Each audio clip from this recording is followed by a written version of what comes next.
오늘은 이란 전쟁을 주제로 다뤄보려고 합니다. 지금 이란에서 벌어지고 있는 전쟁, 뉴스를 보면 혼란스럽습니다.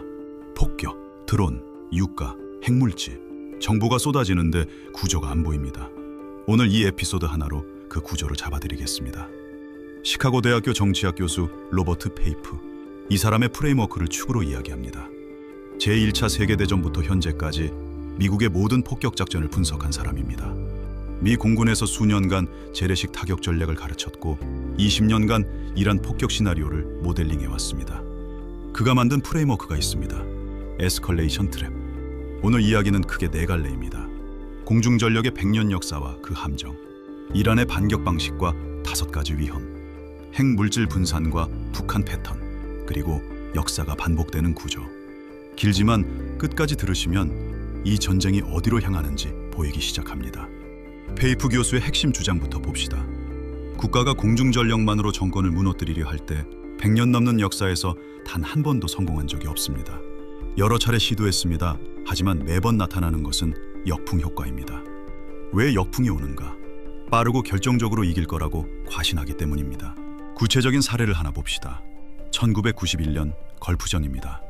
미국은 39일간의 항공작전으로 이라크의 지도부 벙커를 수백 개 타격했습니다. 조지 H.W. 부시 대통령은 공개적으로 이라크의 시아파에게 봉기하여 사담 후세인을 무너뜨리라고 촉구했습니다. 하지만 단 이틀 만에 사담은 봉기한 시아파를 수천 명 학살했습니다. 미군은 쿠웨이트 국경 바로 건너편에 있었지만 막을 수 없었습니다. 구원군이 제 시간에 도착하지 못한 겁니다. 여기서 핵심을 짚겠습니다. 이것이 공중전력의 함정입니다. 정밀폭탄은 전술적으로 거의 100% 성공합니다. 건물을 무너뜨리고 시설을 파괴하고 개인을 제거합니다. 하지만 목표는 건물을 무너뜨리는 것이 아닙니다. 적 정부의 정책을 바꾸는 것입니다. 물건을 파괴하거나 사람을 죽이는 것만으로는 부족합니다. 그런데 역사가 보여주는 것은 정반대입니다. 전술적으로 100% 성공해도 정치는 거의 항상 공격자가 원하는 것과 반대 방향으로 움직입니다. 폭격 자체가 민족주의를 불어넣기 때문입니다. 정권과 사회가 외부 공격자에 대항하여 더 결속하게 됩니다. 이 점을 기억해 두십시오.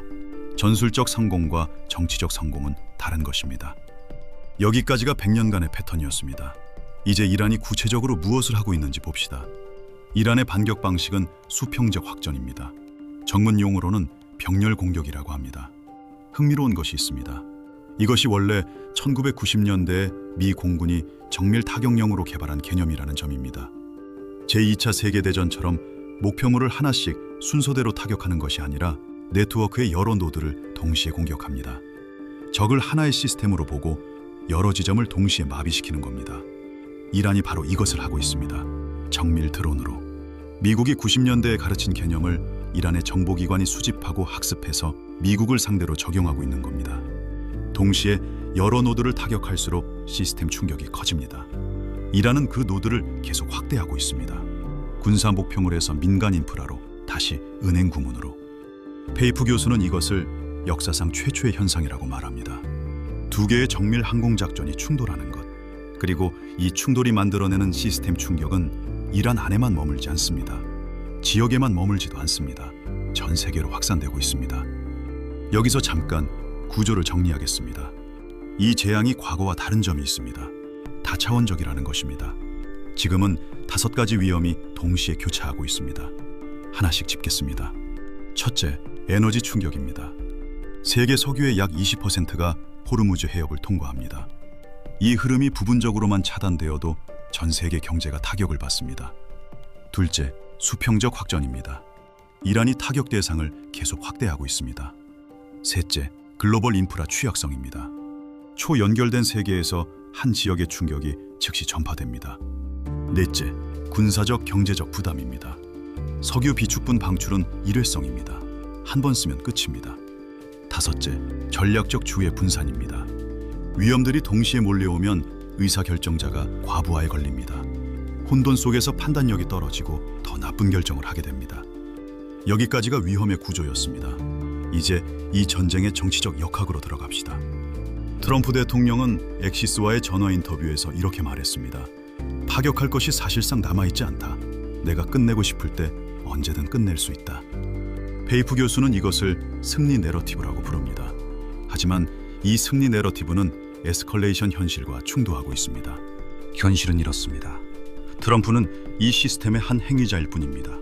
이란은 확전을 강하게 주도하는 또 다른 행위자입니다. 전쟁을 끝내려면 이란에 대한 공격을 중단해야 합니다. 하지만 이미 이란을 굴복시키려는 시도는 실패했습니다. 폭격을 시작하기 전 금요일에 합의안이 테이블 위에 있었습니다. 이제 그 합의안으로 돌아갈 수 있을까요? 이란이 3차 협상에 복귀한다고 쳐도 이전 협상가들을 이미 2번 죽였습니다. 다음에 이스라엘이 이란 지도자를 또 제거하는 걸 어떻게 막겠습니까? 여기에 걸프 국가들, 러시아까지 더해봅시다. 시스템 수준의 문제가 되면 통제권을 가진 행위자가 늘어납니다. 이란, 이스라엘, 러시아. 이 세 나라를 동시에 설득해서 전쟁을 끝내야 합니다.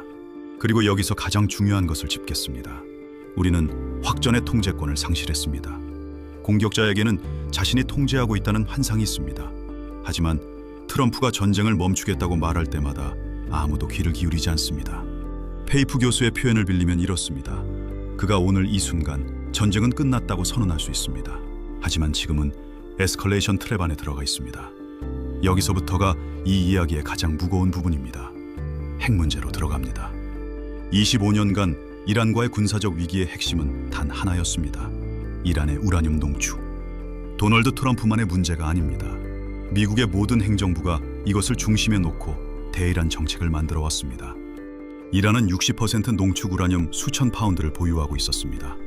포르도, 나탄즈, 에스파한 등 여러 시설에 저장되어 있었습니다.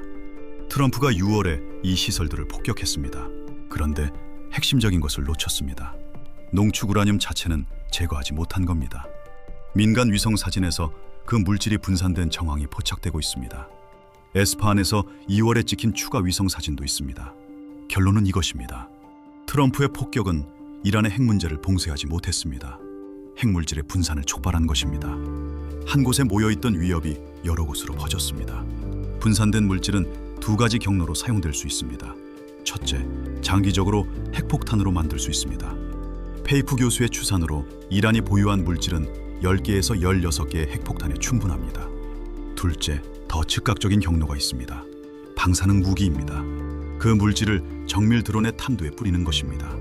도하로 향하는 드론에, 두바이로 향하는 드론에. 이란이 무능력한 작은 나라라는 이미지, 수년간 반복된 이 이미지는 한 번도 사실이었던 적이 없습니다. 인구 9,200만의 국가입니다. 나머지 3개가 석유를 구하지 못할 때에도 석유를 수출하고 있는 나라입니다. 핵물질이 분산되었습니다. 그러면 이란은 이것을 어떻게 쓸 것인가? 이 질문에 답하려면 먼저 이것을 물어야 합니다. 이란은 정말 비이성적인 국가인가? 많은 사람들이 이란을 이렇게 그립니다. 너무 급진적이고 비이성적이라서 핵폭탄을 만들면 가장 먼저 텔아비브에 떨어뜨리고 2번째는 뉴욕에 떨어뜨릴 것이다. 생각 없이 경련적으로 반응하는 국가라는 이미지입니다. 페이프 교수의 평가는 다릅니다. 이란은 25년간 꽤 전략적으로 행동해왔습니다. 전략적 사고 능력을 평가하자면 최소 B+, 어쩌면 A라는 것이 그의 판단입니다. 전략적으로 사고하는 국가가 핵무기를 갖게 되면 가장 먼저 하는 일은 하나를 가졌을 때 바로 쏘는 것이 아닙니다. 북한의 패턴을 따르는 것입니다. 북한을 봅시다. 북한이 60개 이상의 핵무기를 보유하게 되자 세계가 뭐라고 했습니까? 그 호랑이는 건드리지 말자. 이란이 그것을 봤습니다. 그래서 이란이 핵 노선을 택한다면 원하는 것은 폭탄 하나가 아닙니다. 5개에서 6개입니다. 이란이 보유한 물질은 10개에서 16개 분량이니까 충분합니다. 그리고 그 폭탄의 첫 번째 사용은 공격이 아닐 것입니다. 실험입니다. 시나리오는 이렇습니다. 첫 번째 핵실험. 세계의 반응은 아직 하나밖에 없잖아. 2번째 핵실험. 아마도 자국 영토에서. 이때부터 사람들이 패닉에 빠지기 시작합니다. 그리고 그때 지금 벌어지고 있는 일의 진짜 결과를 보게 됩니다. 잠깐 시선을 옮겨봅시다. 이스라엘입니다. 이스라엘의 이익과 목표가 미국과 분개한다는 보도가 있습니다. 이란의 능력이 약화되고 이란 내부에 혼란이 생기면 이것이 이스라엘의 이익에 부합하는 것처럼 보일 수 있습니다.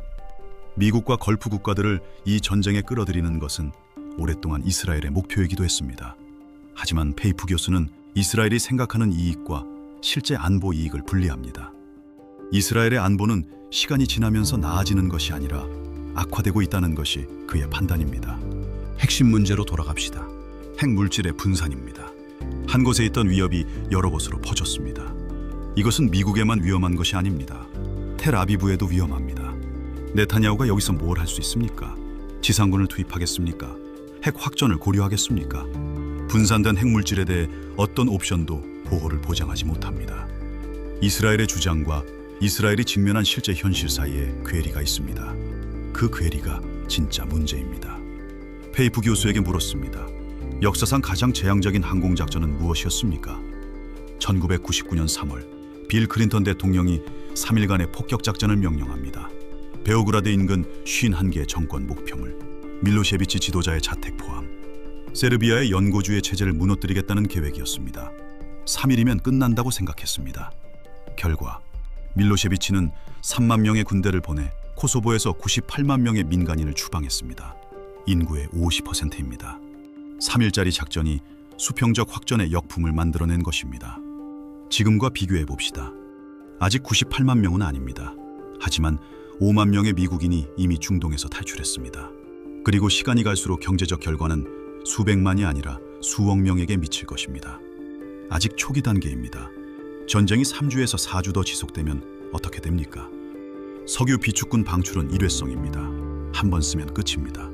그것이 모든 것에 반영되기 시작합니다.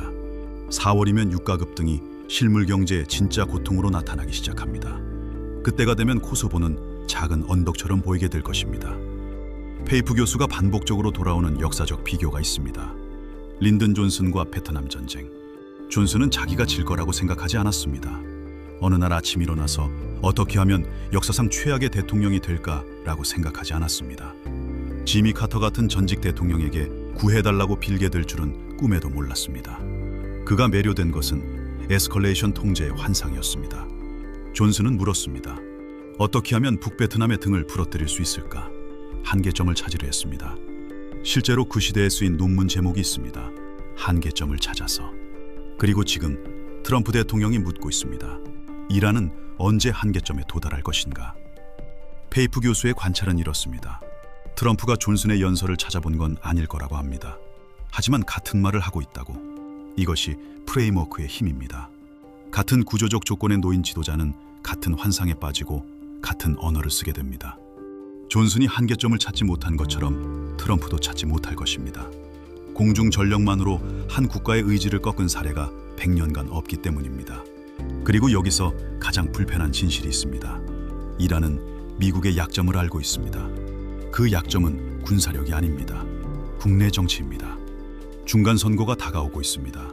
이란이 왜 이 시점에 맞춰서 행동하지 않겠습니까? 핵실험을 중간 선거 시즌에 한다고 생각해 보십시오.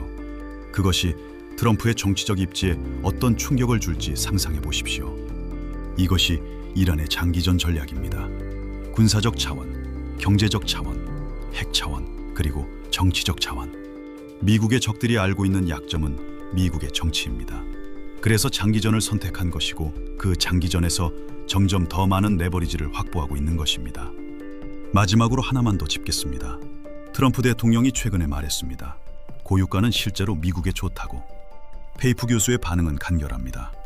우리는 매일 3끼를 먹고 있는데 아마 한 끼만 먹어야 할 처지가 될 것이라고. 이건 통하지 않을 것이라고. 사람들은 자기 이해관계로 움직입니다. 대통령이 뭐라고 말하든 기름값이 오르고 식료품 가격이 오르면 사람들은 자기 지갑으로 현실을 판단합니다. 승리 내러티브는 기름값 앞에서 무력합니다. 정리하겠습니다. 오늘 이야기는 4가지 축이었습니다. 하나, 에스컬레이션 트랩. 공중 전력만으로 정권 교체를 시도하면 100년간 실패해왔습니다. 전술적 성공은 정치적 성공을 보장하지 않습니다. 역풍은 반드시 돌아오고 통제권은 공격자의 손을 떠납니다. 둘, 핵 위기. 폭격은 건물을 파괴했지만 핵물질은 분산시켰습니다. 이란이 전략적 국가라면 북한 패턴을 따를 가능성이 높습니다. 이스라엘의 안보도 악화되고 있습니다. 셋, 린든 존슨 트랩. 통제의 환상에 빠진 지도자는 같은 실수를 반복합니다. 한계점을 찾겠다는 수사. 하지만 그 한계점은 존재하지 않습니다. 넷, 기름값의 현실. 승리 내러티브는 사람들의 지갑 앞에서 무력합니다. 이 전쟁은 역사상 가장 재앙적인 항공작전으로 기록될 수 있습니다. 아직은 아닙니다. 하지만 향하고 있습니다. 가장 무서운 부분은 아직 시작에 불과하다는 것입니다. 지금까지 이란 전쟁과 에스컬레이션 트랩에 대한 이야기였습니다. 다음에 또 다른 이야기로 찾아뵙겠습니다.